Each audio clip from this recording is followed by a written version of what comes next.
All right, let's talk Dallas Cowboys. I'm Nick, and this is our daily Cowboys show. The Dallas Cowboys, of course, in the midst of their final preparations for their Sunday afternoon matchup against the Denver Broncos. And we've got a ton of news to get to involving that. More Trayvon Diggs drama and trade rumors still flying around right now. But first, before we get into all of that, as we always like to on this channel, get things started with a little stat of the day, a little palate cleanser, if you will. And let's pull this up courtesy of the Computer Cowboy X account. It does a really good job aggregating all this data in terms of creating a quarterback analytical leaderboard. Looking at adjusted EPA, they also weighted against the PFF grade, and I don't care about the PFF grade. I think PFF has proven itself to be a flawed site so far this season. I mean, they've done good stuff in the past for sure, but basically everything across the board this season has been a disaster. There's been a lot of drama with PFF, just all across the NFL, not just with the Dallas Cowboys. So let's just focus on the EPA, expected points added, and the ranking and scaling for that. And you can see just on the EPA metric that Dallas Cowboys quarterback Dak Prescott is number one with a 100 rated score. It's weighted, so 100 being the highest. So right now, Dak Prescott, based on EPA, is playing at the highest level at the quarterback position in the NFL, followed up by Sam Darnold at number 2 with a 90 EPA grade, and then Drake May at 74, Daniel Jones at 71, and from there it just kind of scoots around.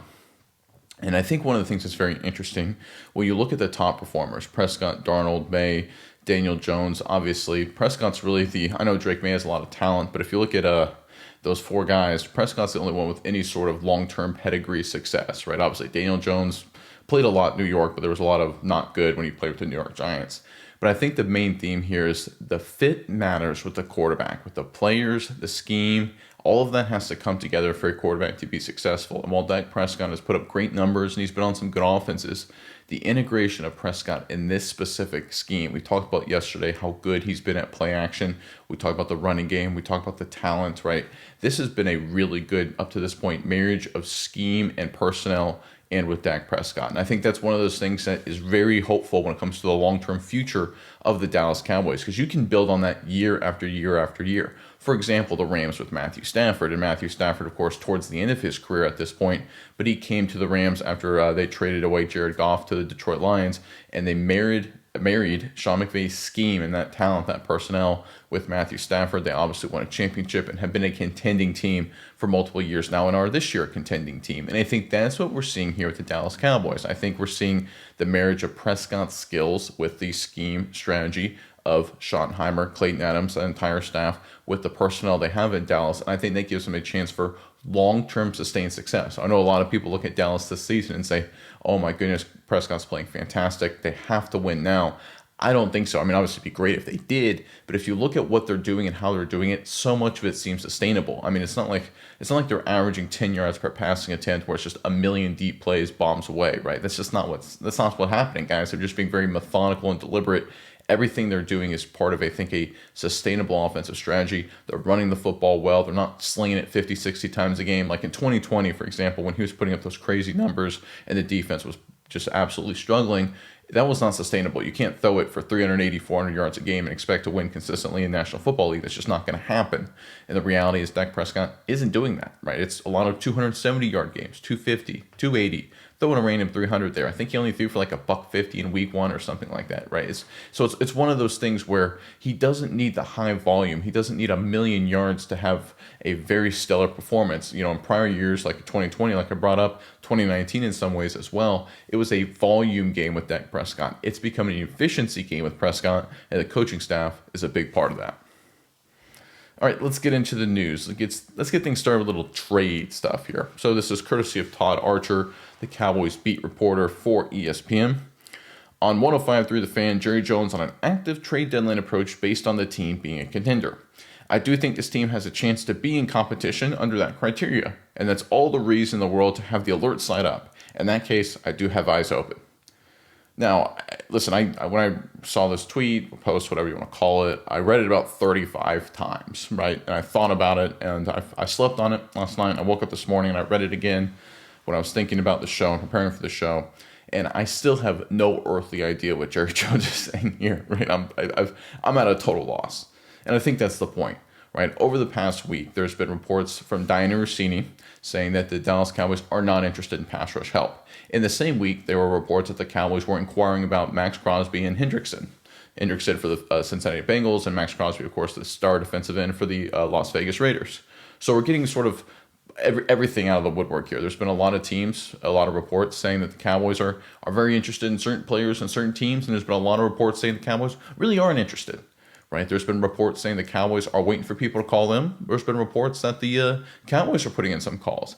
I have no earthly idea. So that leaves one of two possibilities here. Number one, this is just a deliberate smokescreen by everything in the Cowboys and everybody else in the NFL just to create a lot of confusion and make sure, hey, that team doesn't know what we're doing and that team over there doesn't know what we're thinking, and just it creates a massive amount of fog of war effect here before the trade deadline, and we're just gonna have to see where the dust settles, right? That's possible. Or the Cowboys, and I think door number two actually is the most probable. Door number two is the Cowboys most likely just don't want to make a trade. Right? Maybe a minor one, but they just don't want to make a trade. They like their guys. Whether that's smart or not, I mean, I'll leave up for you guys to decide and what you guys think personally. But they like their guys. They like the guys that are coming off injury. They like Overshown, obviously. They like Revel at corner. Right? Obviously, safety position's pretty beat up. That's probably the biggest concern if we're looking at needing depth, needing some players. But they like who they have. Right? And there's no one out there that I think jumps off the page. And I kind of agree with that to a certain extent, unless a guy like Crosby is available and for a fair price or maybe even a discount. Who is available that the Cowboys should add that would make them better?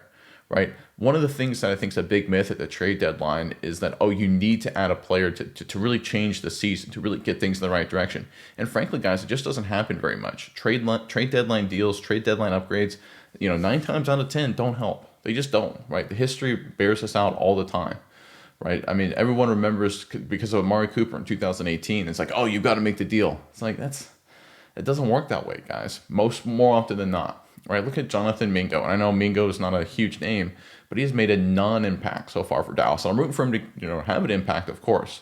How about Roy Williams? Remember they traded the receiver from Detroit now. How'd that go, right? You can go across the board and find multiple other additions. Bennett, the defensive tackle, I think in 2019, I believe.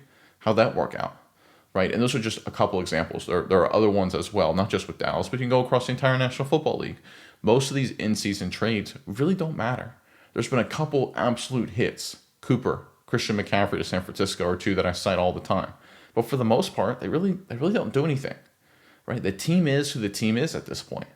And they've got some good players, and they've got some talent deficiencies, of course, right? And they're very flawed. I know a lot of people sit there, they need to make a move. And maybe they will, right? But based on everything I'm seeing and all the smoke screen and all the talking, to me, this feels like a classic, Jerry Jones wants to gin up attention, gin up media hype, gin up people talking about the trade and their trade opportunities, and they're not going to do anything. Now, they'll wait for a call. If someone calls them, of course, and they get a great deal, will they jump on it? Sure, that's a possibility. But I think the reality is this is just media attention that Jerry Jones loves using. And he's talked about this in these trade discussions. He said, I love using the media to kind of show interest or not show interest, right? He likes this kind of stuff. And listen, I think a lot of people are, I guess myself included, you can throw myself into that mix, are kind of obliging by talking about it because I don't think a deal's happening. So this will be until something drastic changes, this will be the last news report on the Cowboys trade deadline that I do, because I think at this point, when you look at Jones's comments, when you look at all the sort of conflicting reports, this seems to be a whole lot of smoke, but almost no fire. All right, let's get into the next news report. This one will make me a little upset just because of what could have been in the past. Sound familiar when it comes to the Dallas Cowboys? Per John Machota, Dak Prescott, when asked how much his game has evolved since the Cowboys' 2017 game in Denver, every which way, honestly, I think that was in my second season. I didn't even have personalized training yet. I came in as a rookie and played so well that I was just telling the coaches, no knock to any of my coaches, but I almost didn't get coached in the details of the position because I started off so hot. Hey, don't mess with him. Don't ruin it, right? Year 2 was tough, and that's probably why it was a down year for me. I'm a guy that wants to push, wants to get better, wants to be coached hard. I didn't have a lot of growth from year 1 to year 2, which is also on myself, right? Having a whole offseason, so I can't even begin. Every part of my game has evolved and changed and gotten better since then. So first and foremost, I'm going to give a little credit to Dak Prescott here for saying, listen, it's on me. I should have worked harder year 1 to year 2 to try and improve my game. But, oh my goodness, I'm going to lose my just crap here. This was the debacle of Jason Garrett and Scott Linehan and that staff. And this is why the sin of Jason Garrett is the biggest issue the Dallas Cowboys have had in the 21st century by far. People want to blame Jerry Jones for stuff. Fine, go ahead. What Jason Garrett did as the leader of the coaching staff and leader of the football team is an absolute travesty. And I'm not talking about his in-game debacles and his poor game management and things like that. And there's a lot of issues with that, of course. But I just want to talk about things like this. Coach quarterback relationship developing, growing a young quarterback. That's like number one. Jason Garrett, you played NFL quarterback. Scott Linehan, veteran offensive coordinator. You had a really good quarterback in Dak Prescott. You got a steal. You got a dream situation. He had a magical rookie season. And by his own words, you didn't coach him up to develop and push him from year one to year two. Are you kidding me? Are you kidding me? Now, look, year two kind of had, some issues because of the Ezekiel Elliott suspension, and just the way things worked out. They just had some injuries from Brett left tackle. I think they go Chaz Green against Atlanta, and they basically lost the game because they couldn't block Adrian Claiborne, of all people. And Dak Prescott got sacked like 48,000 times. So, it's not like 2017 was going to be a championship team. But 2017 to me was a lot like 2008, right? Where the talent was there, but they missed out on making a chance in the playoffs because of evidently coaching debacles, right? And that's what frustrates me with this 21st century Dallas Cowboys. 2008 and now 2017. Throw that in that mix, right? You have a young quarterback. I know Elliott missed time, but you have a really good young running back, right? You got a lot of good players. The talent of the 2016 team and most of the talent of the 2018 team was there, right? More pieces were coming along and be a little bit different. Obviously, Cooper wasn't there yet, but a lot of the core pieces were there. They were present. That was a team that should have made the playoffs. It was a team that should have won the division, obviously. And I think the Elliott suspension derailed a lot of that, of course. But you look at this right here. This just drives me absolutely nuts. Nuts. You've got a great young quarterback. You've stumbled into something special, Jason Garrett. You're the luckiest man alive. A fourth rounder you drafted to grow into a backup is now actually a competent starter in the NFL's rookie year, right? You've hit the mother load. And what do you do in terms of coaching? We'll just let it ride. We don't want to mess with them. Don't want to make it worse. Just malpractice. And I hate using the word malpractice, and I used it back-to-back shows in a row, so I'm now mad at myself. But it's just, when I see this, I'm just like, what is going on? What was going on? And to put a positive spin on it, it speaks to the difference with this new coaching staff, with Shoddy and Adams and those guys on offense, right?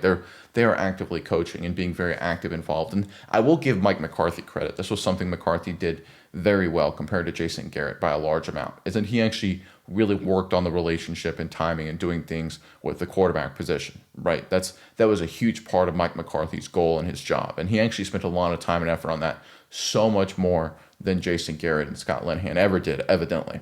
So credit to Mike McCarthy for doing a lot for Dak Prescott. And obviously, Schottenheimer and this staff is taking it to a whole nother level. But man, you had a young quarterback on a rookie deal, the mother load, and you decided not to coach him up. Man alive. Jeez.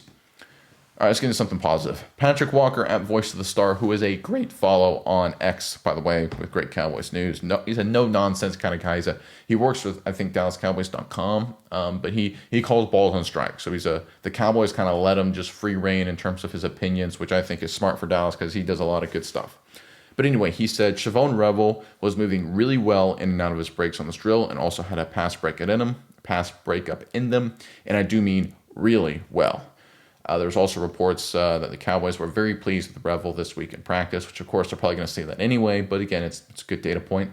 I'm trying to temper my expectations with Revel a little bit. I don't think, moving well in practice and having some good practices, does that translate to, being a star? I don't think so, right? Kyrie Elam got praise in practice during training camp. Kalen Carson got praise in practice last year, training camp and, preseason and things like that. And obviously, Carson had his struggles last year, and he hasn't done anything this year. And Kyrie Elam has, had his struggles as well. So a little bit of tempering of expectations, I think, is probably warranted. But I just love to see this kind of stuff because you talk about a potential future piece. And this is one of those things with this Dallas defense where if you've got a guy here in Revel, and of course Overshown coming into the fold, Shamar James getting better and better, you're seeing the pieces of this defense really, really come together. And with the draft picks and the cap space in the future, they could develop a really elite young core. And this goes back to my point I made a second ago about potentially adding a veteran on defense and why I'm a little hesitant, right? I can understand if you want to add veteran depth for a 6th-round pick or something like that. Okay, fine, that makes sense. Maybe at safety or something like that. Okay, I'll buy that. Even though Malik Hooker is supposed to be coming back from injury at some point anyway, and I know Hooker hasn't had a good season, but you're just going to add a veteran guy. You've got one guy coming back, right? So even that, you can make an argument to not do that. But when you look at this young core, I mean, do you really want to take reps away, practice reps away, game reps away, potentially away from Revel? I wouldn't want to. You want to evaluate these guys. You want to see how good they are, right? A lot of people want to, oh, we need to win now. Go trade for Reek Woolen or something for Seattle. Get another corner. I don't see it, right? Listen. I know it's going to be some ugly stuff, and I know Kyrie Elam's going to have some bad moments. Bridges is going to have some bad moments. Whoever, right? But listen, let these young guys play. Is Bridges a good backup piece? Maybe he's going to become a starter. Reddy Stewart looks like a competent slot corner, competent slot nickel kind of corner. We know Deron Bland is still very good, of course. Kyrie Elam, I think he's a really good depth piece, a really good backup. I don't think he's a starter. Diggs is obviously hurt and still out. We'll get to that in just a second. But listen, I think long term, you've got to see if Revel can play. Is he the guy? Because if Revel is the guy, or you think he's got a good chance to be the guy, then it opens so much more up in the offseason with your cap space and draft picks. If you think Revel has a chance, then what do you do in 2026, right, in terms of the draft? Maybe you draft a corner in the 4th round, right? And just to add another depth piece, just to add another guy to compete. And then you can use 2 first-round picks and a second-round pick, and then you can add another defensive end. You can add a safety. Maybe add another 2 defensive linemen, right? You completely retool. You could do like the 2005 draft class where you go double dip in the defensive line in the 1st round, DeMarcus Ware and Marcus Spears. How'd that work out? I like that strategy a lot more, personally. Maybe go safety then in the 2nd round. I think that's actually a pretty good plan. Let's roll with that, right? Let's not trade away stuff just because we're a little nervous about a young corner and seeing if he can develop. This is how the National Football League works, guys. You got to develop guys. You got to give them a chance. Will they all work out? No, of course not. But if you sit there and at every given moment you try and look at a young player and you're like, I don't know if he can play, he's off to a slow start, let's go ahead and bench him and mortgage our future to bring in a veteran who's 33 years old and 3 years past his prime, you're going to lose every single time if you do that, right? It's one of those things. Don't chase the names is one of the things I've heard recently, and I think it's a great line. I wish I could remember where I heard it from. But there's a lot of teams that chase a name, right? Ooh, I remember him being good 3 years ago. Ooh, he's a big name. Let's go get him. No, listen, guys, there's a reason guys are available, right? There's a reason they are, right? And I think at that point, you need to take every little piece of information in consideration. Like, listen, there's a veteran player that was good 4 years ago, but he's available now. Why is that? Well, maybe because he's not good anymore, right? Maybe because he's lost 3 steps, right? Maybe not. Maybe he just needs a change of scenery. Most of the time, though, it's because he's not as good as he once was. Just a fact. People get worse in the NFL as they get older, right? We all know that. We all understand that. It's obvious. At the same time, you also need to develop the young guys, right? You have to. Imagine if you decided before the season, by the way, to bench Donovan Ezeraku because you wanted to, I'm just hypothetically bringing in another defensive end before the season. It says, listen, we like Dante Fowler, we like Sam Williams, we're going to sign Jadeveon Clowney, we like James Houston and pass rush specialist, and we'll bench the rookie because we don't like the rookie. We don't want to develop him. We want to bring in a veteran defensive end. So they traded for a veteran defensive end. Let's say they did that. How would that be a good move? Of course not. Of course not. Obviously so. And the same holds true for every other position, right? I want to see these young guys develop. I want to see these young guys play. Will there be a lot of bad plays? Absolutely. Will there be a lot of frustrations? Absolutely. But that's part of it. You've got to develop the team. You've got to see who can play or not. Because here's the thing. These rookies, these young players, you know what they are? They're cheap. Low cap hits. How you win in the NFL comes down to 2 things, guys. I'll say 3 things. Coaching, all right, we'll get that first and put that out of the way. But outside, when it comes to the players, 1, quarterback play. Got to have good quarterback play no matter what. I think the Cowboys have that, right? Number 2, having quality players that are cheap. That's what it is. It's that simple. The veterans you're going to go out and get that everyone's hyping up right now in the trade deadline, none of them are cheap. Not at all. All expensive. Even if they're, it's a team, it's not too expensive. It's only a $15 million cap hit. That's still a lot. You know what Revels is? We're talking a couple million for the next 4 years, potentially. At least the next 3 years, I should say. 4 years total if you count this year. Stick with the young guys. See if they can play. Because if they can, you got a steal. You've got a bargain. I think that's what the Cowboys are going to try to do. And honestly, it's a smart move. Don't chase the names. All right, let's get into this next report here, courtesy also of Patrick Walker, talking about Wanye Thomas, who's been dealing with migraines and other issues. Obviously, the Cowboys' backup safety. Donovan Wilson has also been already ruled out for this upcoming weekend's matchup. So Wanye Thomas playing would obviously be important for Dallas. Patrick Walker responded to a comment on X: "Is Wanye trending up or more like a game time decision?" Patrick Walker said, "I spoke with Wanye Thomas today, and he told me things are looking up, but that the Cowboys also have him on a treatment plan to try and get past the migraines. He said this suffering migraines is new to him, so he's being careful and letting the treatment run its course." So right now he's listed as questionable. Listen, obviously, I think just because of depth issues, I think having Wanye Thomas play would be significant. Obviously, you've got Hill having to play one safety. You're going to have Elijah Clark, an undrafted rookie free agent who played a lot last week, potentially at the other safety. So when I say Hill, Marquise Bell. So obviously getting Wanye Thomas playing is critical. Just to have some guys back there that I don't know have played NFL football before. And listen, it goes back to what I said a second ago. Do you have guys that can play? Right? Is Wanye Thomas a guy that can play? Like, we know Donovan Wilson has really played poorly at safety, so we know he can play, or rather he can't play, at least so far this season. Right? We know Malik Booker's hurt. Right? Malik Hooker, excuse me. We know he's hurt, right? And we know he's had a rough season. He's sort of an okay player to begin with. So we know what those guys are. Let's see what some of these young guys are, right? And I understand at this point the safety position looks bare. It's like, well, should they go out and add a veteran safety for depth pieces? And I could see that argument potentially if you think Malik is going to be out for a long time, if you think Wanye is going to have long-term issues. I could see that just to add people that can line up and play in the secondary because you're running out of bodies at this point. But at this point, safety is the only position, just for depth more than anything else, from guys that have played football. That's the only position I think the Cowboys should even consider targeting at this point. All right, this next report is courtesy of John Machota. We got back-to-back Trayvon Diggs updates here, so this is interesting stuff. John Machota first tweeted, Cowboys coach Brian Schottenheimer, cornerback Trayvon Diggs is still in concussion protocol, leaning towards him not playing Sunday in Denver. And then he responded, John Machota, to that post. Brian Schottenheimer said they have more information about how Trayvon Diggs suffered the concussion at his home last week, but he will leave it up to Diggs to share details with reporters.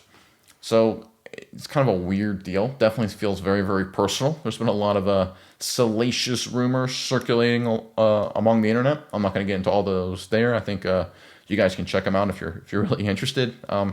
I will say if it does involve something personal in his life and his own home, that's obviously, as it is with any man, it's his business and no one else's. So I'm not going to try and get in there and speculate. I do think it's just the weirdness of this just continues to just.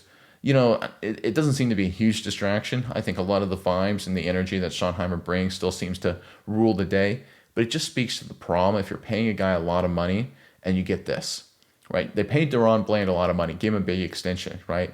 You get none of this, right? They get Tyler Smith a big extension, none of this, right? It's even Ferguson. I think he's like dating an influencer or something like that. He's big on social media. If memory serves, feel free to fact check me on that. I could be wrong.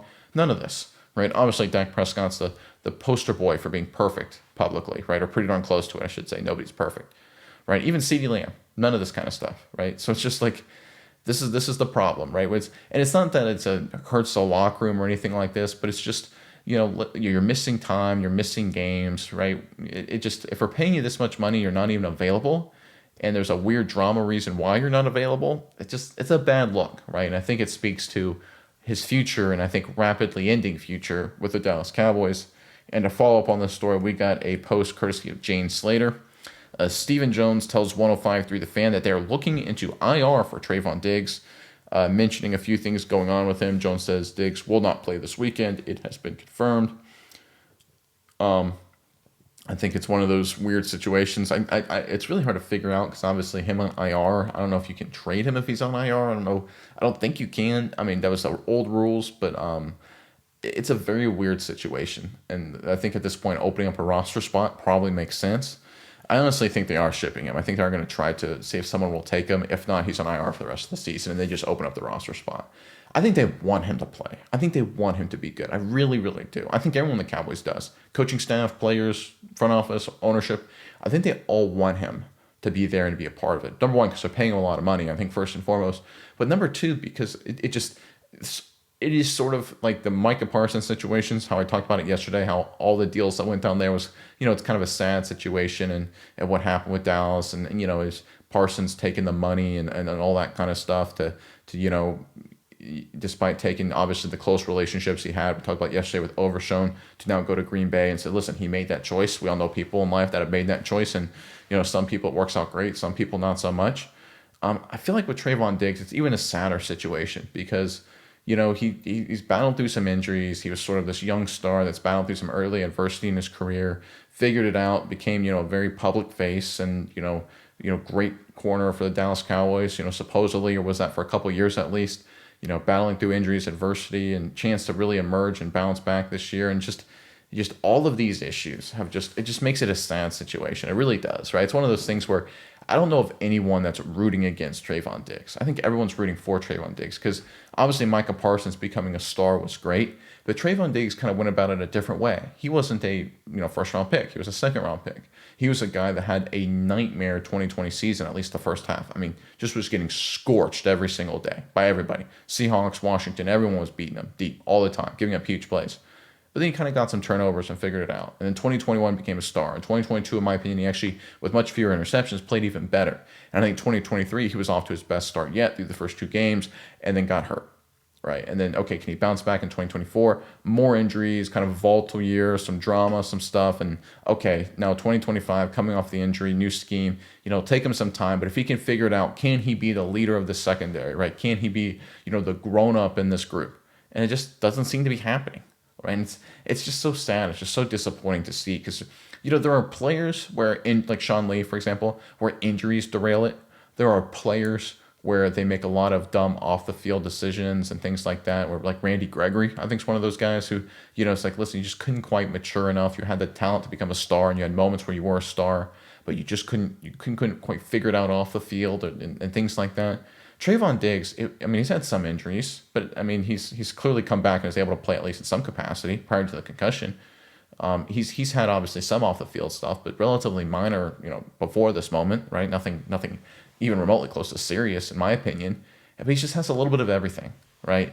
You have some players that their careers end because they get in conflicts with coaches and team movements and strategies, and he's had some of that now too. So it's just been a little bit of everything with Diggs, which is very disappointing. I think we're all hoping he turns it around with Dallas, but it just doesn't seem like it's going to happen, guys. And it's one of those, the Diggs Parsons pairing was supposed to be, the 2020s for the Dallas Cowboys. Now we're in 2025 and it's over.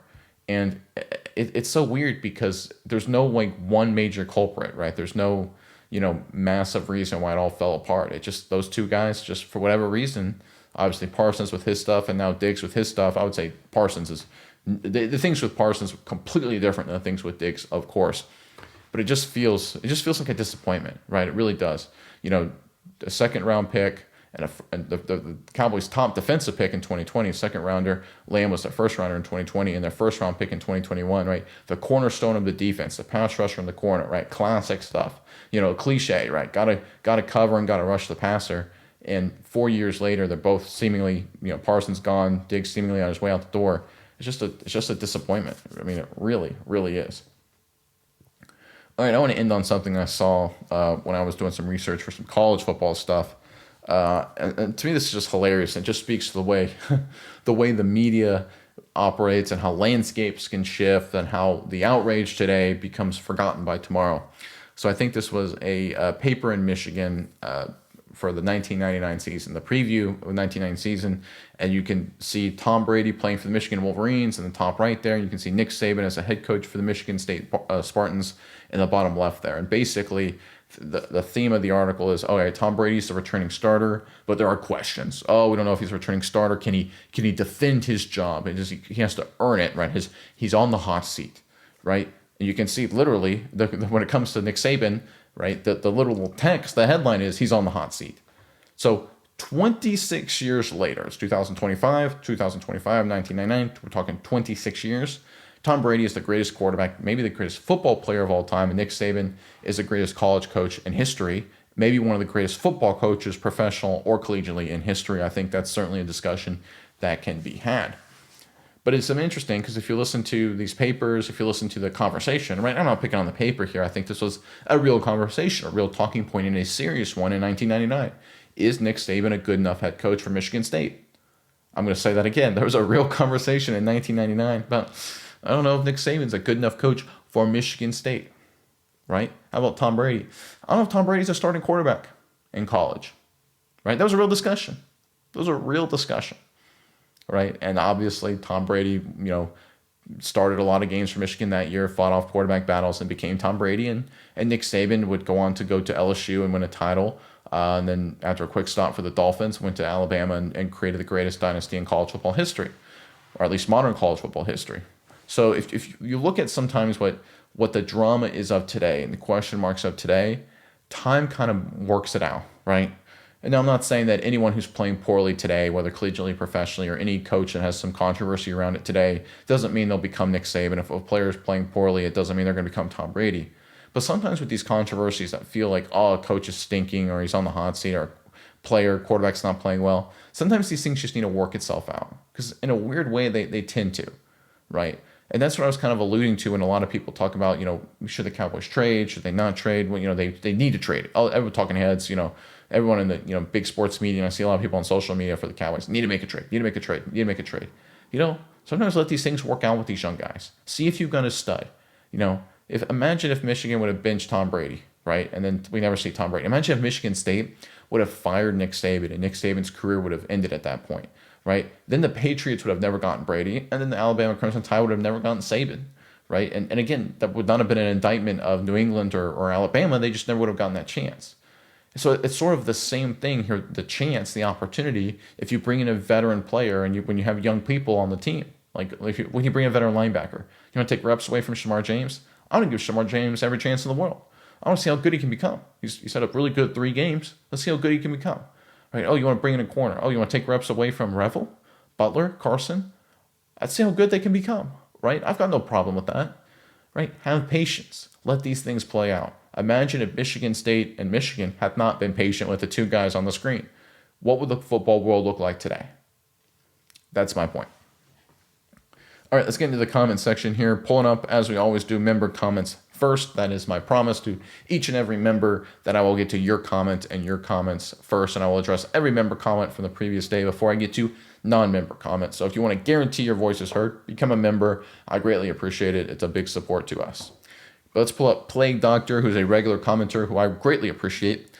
He wrote, I was really glad to see what Lawson said, talking about Carl Lawson hyping up Ezra Raku and James Houston, talking about how they're barely scratching the surface. It was a classy move in a time where that is rare. Supporting young players is such a good example. That's a good point. I do agree. Parsons leaving was hard because he has been my favorite player. He grew up loving Dallas, became a star here, and he's still my favorite. I have not seen a game record like him since prime J.J. Watt, Reggie White, or LT. Obviously different style of players, all of them, but same idea. People can complain about his run defense, but the metrics show he was above average. He was not elite against the run the way he was a pass rusher, but he was more than good enough. When you're giving up 60 to 70 pounds to a lineman, you'll get moved sometimes. That's normal. The team's EPA, expected points added, for anyone who's unfamiliar with that metric. The team's EPA against the run was negative when he was on the field. Green Bay is second in run defense now. That speaks for itself. Jerry floated that narrative to calm fans, and people repeated it without checking anything. I learned long ago not to buy what he was selling.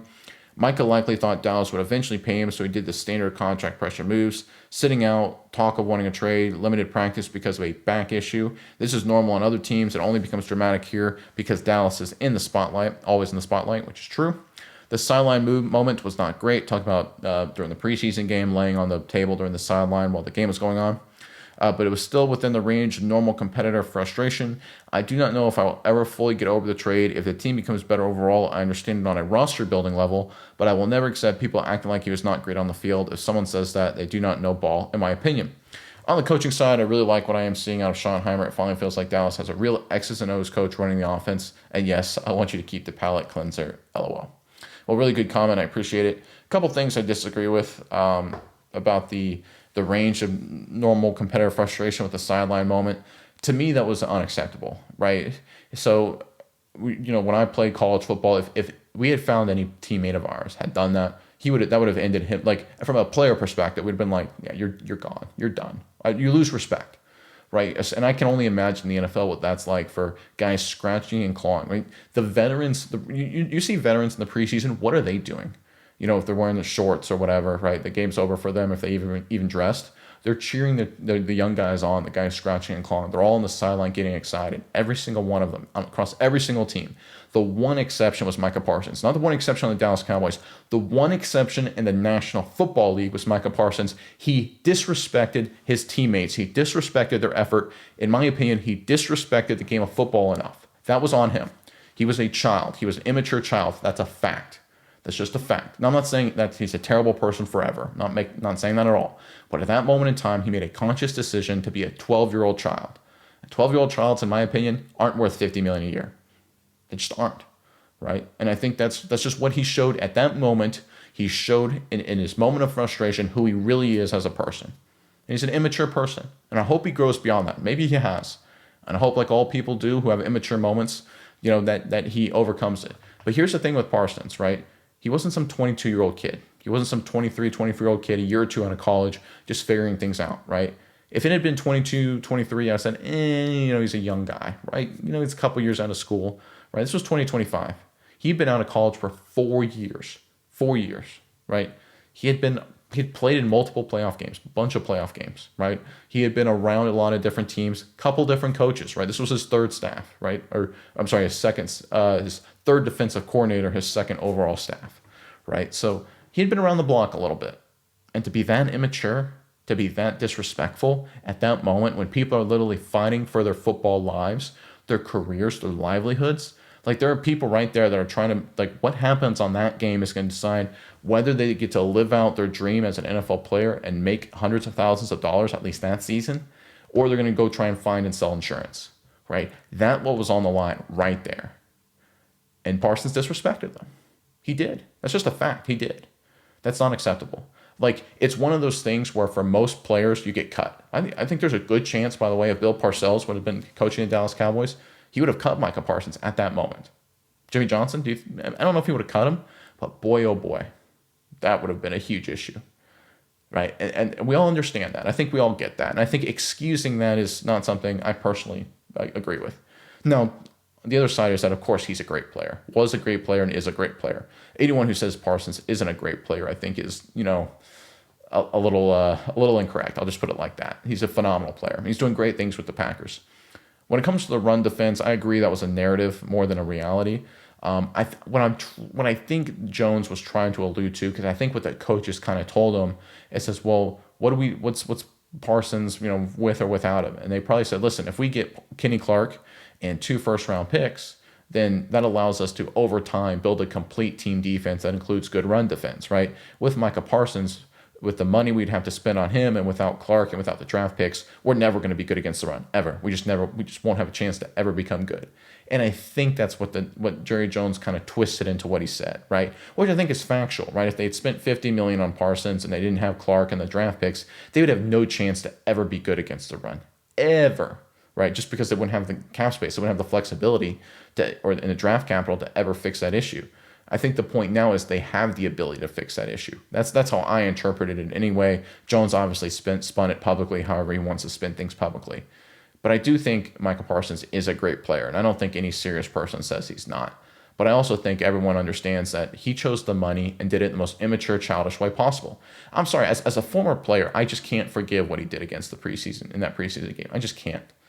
Right, because I've been around great teammates, and I was a young guy, and you're getting reps, and you're excited at the college ranks, and people cheering you on the sideline and being excited for you, and even in a practice game during a bye week, right? You're just like, this is such a cool moment. It means a lot to you personally, and to have Parsons to do that when people's professional lives, people's livelihoods, mortgage payments, people make that team because of that performance. Their kids go to good schools, versus the nicest schools you can ever imagine, to now the kids don't get to go to those nicest schools or go live in nice neighborhoods. Now they don't, right? It was real livelihoods. There's real stuff on the line. Like, that stuff really matters for those guys. And Parsons said, I don't care. You're nothing to me. That's what he said. And I think he needed to go based on that alone. right? Obviously, you can talk about, his performance and the draft picks and the capital and all that return from a roster building perspective. We'll have to see how that all shakes out. But to me, that moment against the preseason game, Parsons showed who he really was, right? And as great a player as he is, and he's a phenomenal player, and as great as he played for Dallas, and he played phenomenal for Dallas his entire tenure, undeniably so.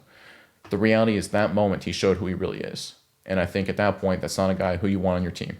Certainly not for any extended period of time. Randy9441 comments, Nick, since you would rather not stunt the growth of our young defensive line and linebackers, is there a possible available safety that is worth Dallas trading for? I mean, two guys I think that come to mind as potential options. I don't think they're even really available. You think Justin Reed, safety for the New Orleans Saints. He's kind of a veteran guy. He's played with Kansas City for a little bit. I don't think the Saints are looking to trade him, but maybe the Saints are looking to trade pieces. Maybe you could swap him for a fifth or a sixth. I don't think the Saints would do that. But, he's a veteran safety who's played a lot of football as a starter, can be a stabilizing influence. If you're looking for more a playmaker safety, a guy who can kind of throw all over the field, you look at maybe Budda Baker for Arizona, but I don't think the Cardinals are going to give up him. I think he's a key piece of their defense. Outside of that, not really. I mean, because what are you going to do? You get a veteran, on the cheap who just, he's okay, right? You already have that in Malik, right? What are you going to do, right? You're going to go trade in a guy who's, a tiny bit better than Donovan Wilson, right? It's one of those things where there's a reason guys are available, and guys that aren't available for cheap, we have to give up a lot for them, right? That you're giving up a lot. And I don't want the Cowboys to give it a lot. That's my opinion. Let's see if these guys can play, right? And I think safety position is the one area where if they want to add a veteran, they can. But even then, it better be on the super cheap, because you don't mortgage the future for a 2025 campaign defensively that's clearly a growing and development season, right? I mean, listen, you've got a fifth-round rookie who's playing a lot. You've got, you're waiting for Overshown to get healthy, right? You're excited to see what Revel can do. You're starting basically a rookie in Reddy Stewart. You've got another rookie in Bridges playing a lot. You've got Ezra Raku leading snap count defensive end, a rookie second-rounder, right? I mean, anyone who tells you, like the Cowboys, like, listen, this defense is one player away. They're not even close, guys. I think Overshown, adding him into the mix, if he's fully good to go, gets them one stop a game, right? One touchdown drive becomes a field goal drive. One potential field goal drive becomes a punt, right? And that could be the difference, right? But if you look across the entire board, right, extremely young at corner, right, extremely young at safety, extremely young and sometimes talent deficient at defensive end, extremely young at linebacker, right? They would have to make 5 trades for veterans to turn that around. That ain't happening, nor should it. All right, this next comment is from Joe Funk 3121. I think agents like David Mulligetta are more interested in padding their own pocketbooks than having the player's best interest in mind. 100%. Absolutely 100%, right? Nothing against lawyers and agents, but I do think it's important to understand that they have their own motives, right? And they're financial. Now, of course, you want to align yourself with an agent or lawyer that's financial incentives are perfectly aligned with their own, but it comes down to the money first and foremost. Always have to understand that. One of the mistakes young players make is I think they see agents as guys that have their back, and that's not true at all. An agent's job is to maximize his own personal value, right? Now, doing that often includes maximizing the player's personal value, but it's often very short-term minded, and I think a lot of people forget that. Like, these agents are not your friends. They aren't, right? They're lawyers, right? That's all they are for all practical purposes. David Aldesir, hopefully I'm pronouncing that correctly.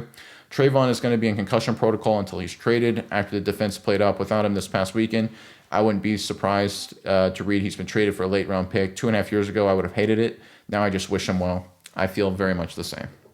TJ and Jelena commented they should get safety and corner help if they make a trade before the deadline. I'm betting against corner. Again, you got Revel coming, Butler coming, you got Carson as a depth piece. I get it's a lot of young guys, but still, let's see if they can play. Safety help. Listen, if you're worried about Wanye Thomas long term, and if you think Malik Hooker's injury is long term, maybe add a veteran safety, but even then, I'm hesitant to even do that. The Fluke card comments, Dak gives up fewest yards on blown plays. In fact, the offense in general hold that stat, running backs and all. That's not a happy accident. That is elite quarterback attention to detail and awareness. Dak's stats so far remarkably impressive. Go look. pure poetry to watch if you admire quarterback stuff. Has been my favorite quarterback since Peyton Manning. Yeah, he's been playing at an elite level in terms of managing the game. But give credit, I think a lot of credit has to be to the offensive coaching staff, right? Giving Prescott the opportunity and setting up plays and X's and O's to avoid the disasters, right? Because if you look at a lot of Prescott's reads and throws, they're a lot of very quick. Their check down is always there, right? So the reads are relatively, I don't want to say simple, but they're clear. They're structured. There's motions and shifts to create confusion in the defense, but also to reveal defensive looks, right? They run the football to keep the defense on their toes, right? Again, it's Prescott playing extremely well, but it's the coaching as well. That marriage is critically important, and we've seen it so far through 7 games with Dallas. Albert P. Sykes writes, talking about Ed Werder, is awful. He is on Media Mash, and as an older man myself, I try to be more observant and open-minded. Ed consistently derides the Cowboys versus making excuses for other teams after we beat them. He's awful as a beat reporter. You know what's interesting, because I was critical of Ed Werder yesterday, there's a lot of people in the comments that said basically something very similar to this. And I've decided that there's something that exists right now in the sports media landscape. I'm going to call it the Cowboy Hater Industrial Complex, right? Where there's a group of people, CHIC, chick for short, in case you want to make fun of some people. But there's a lot of people, Ed Werder, let's say, here in this case, picking on Werder here for a second, that belong to this, the chick, there are chicks, they belong to the industrial complex of Cowboys haters, where they make their money, they make their livelihood just being negative and hating the Cowboys all the time, right? And I've seen it on social media, whereas there are people that are big accounts, big reporters, big journalists, big content creators, whatever you want to call them, of all different sizes and stripes, where everything is negative all the time, everything's a disaster, everything is just a total catastrophe. It's just like it's one of those things where it's just like, what? How can you live life like this? It's just, the only reason you can is because you think it makes you money, right? You're basically, trading negativity for dollars, which is, I think, it's soulless. I think it can't be fun. I think it probably destroys you as a person. I think people that do that are probably eaten up inside and just not happy people, right? That's just my guess. I mean, I don't know how you can be negative all the time for money and then just, not be a bad person, not be an empty person. But, I don't know about these people's personal lives, but I do think there's an entire, industrial complex, so to speak, of people hating the Dallas Cowboys. The Cowboy Hater Industrial Complex is what I've coined it. All right, they get into the next comment here. This is from Terrence Liebert, 8655. They weren't a modern NFL, quoting me, they weren't a modern NFL offense. They were a talented NFL offense, talking about Mike McCarthy with the Cowboys.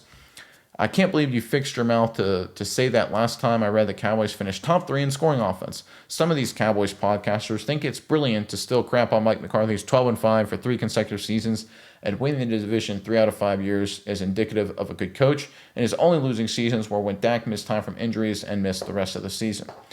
Well, I didn't say that they weren't a good offense. I didn't say they didn't score. I just said they weren't a modern offense, right? And if I apologize if I didn't make that particularly clear. But my point was, without having that modern offense, and they weren't, right? It was very clear. Mike McCarthy said as much, right? It was his take on a West Coast offense. They called it the Texas Coast offense kind of thing, which had obviously come to its heyday in the 80s and 90s. So it was the opposite of modernity in terms of an offensive structure and offensive scheme. So, I mean, Mike McCarthy even said that, right? When they got rid of Kellen Moore and said, listen, I want to run my Texas Coast, West Coast offense. Obviously, not a modern offense. Doesn't mean they didn't score points, but they scored points because of talent. And I think that was my assessment. I think a lot of people would agree with that, right? And obviously, Mike McCarthy developed a good relationship with Dak Prescott and did a lot of good things with Prescott and CeeDee Lamb. I don't think anyone's saying Mike McCarthy is the worst coach in Dallas Cowboys history. I think he's better than Wade Phillips. I think he's better than Jason Garrett. I mean, it's not a high bar to clear, but I think it's pretty clear it was better, right? So I'm not saying that, Mike McCarthy didn't know offensive football. He just didn't know modern offensive football. And listen, we saw that in every big game, right? I mean, except when their talent just overwhelmed people, like in the wild card game against Tampa. Go to the big games. 17 points against San Francisco, 12 points against San Francisco in 22. 2023, I mean, that was a disaster for basically 2.5 quarters against the Packers before Dak Prescott just kind of went off and basically ended up being garbage time. Look at all the other big games, 10 points against San Francisco in 2023 during the season, right? How about their 2 big games down the stretch, right? In terms of playing good teams, playoff teams, right? They played Miami and they played Detroit, and they scored 20 points in both those games.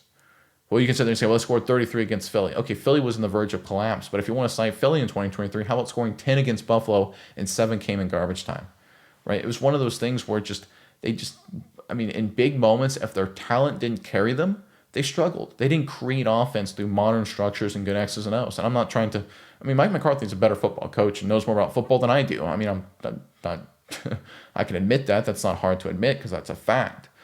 But I do think you can look at what he did and say, just look, it wasn't modern offense. And there's a reason he hasn't been hired, by the way. There's a reason that no one has wanted Mike McCarthy, right? Because of that specifically. It's that he's stuck in 2005, stuck in 1995, because that's what he knows, right? And I think that's very clear based on how Dallas has played this season, with how modern the offense looks under Schottenheimer and Clayton Adams, right? And again, I'm not saying the offense was bad in those years. It was very good. They were very talented. But the offensive structure itself wasn't nearly as good, in my opinion, as it is today. All right, Richard Brown, 3365, writes, "Hey, Nick, thanks for having a foresight to fill the void that was desperately needed for Cowboys fans. I've heard you say recently how Dak Prescott does not get the credit that he deserves, and if he does play good, they just move on to the next story. That's the way with Prescott and the Cowboys in general, unfortunately. Actually, what I've heard more is that they've heard that Dak Prescott story many times, good in the regular season, then falls off a cliff in the playoffs. You want to show me something? Show me something in November, which I can't say I disagree. Looking ahead at the Cowboys schedule this year, I feel like they have an extremely tough stretch ahead of them with the Chiefs, Chargers, best defense in football, Philadelphia again, Detroit at home, and the Broncos have certainly come into their own recently. I feel like if they can get through this stretch and still come out as playoff contenders at the end, I think this team would be much better prepared for the playoffs this year. Would love to hear your thoughts." Well, thank you for the comment, as always, for all my commenters, by the way. Really appreciate you guys. You guys are awesome. Yeah, a lot to unpack here. Yeah, I understand the postseason success thing. I'm not a big believer in that. And they said that about Peyton Manning for 6-7 years, right? No postseason success. No postseason. You know, he's a choker. Dan Marino's a choker. Like, listen, Dan Marino's an all-time great quarterback, undeniably. Okay, we all know that, right? Peyton Manning was fantastic in 1999. He was fantastic in 2003 and 2004, right? Again, let's not just sit there and say, oh, he learned how to play football in 2006 because he made a run to a title, right? It doesn't work that way, right? Peyton Manning was fantastic all those years as well, right? He was all-time great stuff during those 2 years too. So I'm not a big, you lost in the playoffs because you stink, right? Eli Manning is the most overrated quarterback in NFL history because he had 2 magical playoff runs and was quite mediocre the rest of the time. Right, he'd have flashes of great, usually against Dallas in prime time, but for the most part, he was basically not very good. He had 2 great seasons, postseasons, by the way, where he was carried by really good defenses. They won 20 games combined in the regular season those 2 years, but he went on 2 magical runs, and people are like, is he a Hall of Fame guy? It's just not even close, guys. I know it sounds crazy, but I think when it comes to quarterback play, we overhype postseason success. Now, Prescott hasn't played great in the playoffs. He wasn't great in 21. He wasn't particularly great in 24 either. Obviously, he had 2 interceptions in the first half. So he's had his moments where it's not played well. But his first playoff game was great against the Packers, played well against Seattle, kept him in the game against the Rams in 2018, right? So while he has had some moments where he hasn't stepped up, absolutely. I mean, he went toe-to-toe with Tom Brady at Tampa and just totally outplayed Brady. Totally outplayed. Wasn't even close. So I'm not saying he's been great in the playoffs, but it's not like he's been the worst postseason quarterback in history the way people try and make it out to be. When it comes to the home stretch and games ahead, I'm not a big schedule watcher, right, in terms of, what could happen in the following weeks. This is not how I like to see things and do things. It goes back to my college playing days where, listen, you can only take it one game at a time. I remember one year, I think it was my sophomore year, we had a really tough schedule right out the gate, right? 2 highly ranked teams to start the year, and we beat them. We were undefeated, and I think we were ranked, relatively high nationally at that time in the country. And that was supposed to be the toughest part of our schedule. I'm like, man, we can just run the freaking table here, right? We could win a lot of games. We could be a top 10 team, and we ended up not being it. We ended up finishing the season unranked as we ended up losing to a lot of teams that were theoretically lesser teams over the course of the season, right? And I'm not saying we looked ahead or anything like that, but you never know how things shake out on a week-by-week basis, both collegially and professionally. So I just, one game at a time, the task in front of you, in the moment you finish that task, move on to the next one. That's the approach NFL teams take. That's the approach college teams take. And I think as a fan, that's the best approach as well. All right, and finally, MacDaddy252 writes, if possible, the Cowboys should try to trade Diggs. If they can't, just cut him. We only want players that want to play for the Cowboys. I think cutting him during the regular season probably doesn't make sense. Just put him on IR, right? I think that's probably what they would end up doing because you open up the roster spot anyway, and then they would cut him in the offseason because it doesn't buy anything for you to cut him now. unless he becomes like a disaster in the locker room or something like that, which if he does, then of course cut him. But I basically agree. Like I've talked about a bunch. I think just the Trayvon Diggs situation, just the sadness and disappointment with that is it stinks for all parties, right? Especially as fans. All right, but thank you guys for the comments. As always, great commenters. You guys crush it. Even when you disagree with me, and even when I disagree with you, I really appreciate your insights because you provide your thoughts. And I think there's a lot of validity there because most of you guys, darn near all you guys, I should say, when you comment there, you provide, hey, here's my rationale, here's my thinking, here's where I'm coming from. And there's a lot of times I look at you guys in the comment section, I'm like, that's really smart. I need to think about that a little bit more, right? And that's why I love talking about the comments because I learn a lot from you guys. It kind of, reorients me and gives me different perspectives. So I appreciate that. But yeah, obviously the Cowboys news today to probably keep an eye on is, some of these injuries in terms of, will a guy like Wanye Thomas play? Will Cooper Beebe play? He's been listed as a guy that could be a guy to go, right? Obviously injuries play a role. The secondary is beat the heck up, but that means we get to see the young guys. Offense looks like it's getting a little healthier. So we'll have to see what happens, right? It's going to be an interesting time over the next 24 to 48 hours. And we'll be here to cover the latest starting tomorrow morning, of course. But until then, I'm Nick, and this is Saturday Morning Inspection.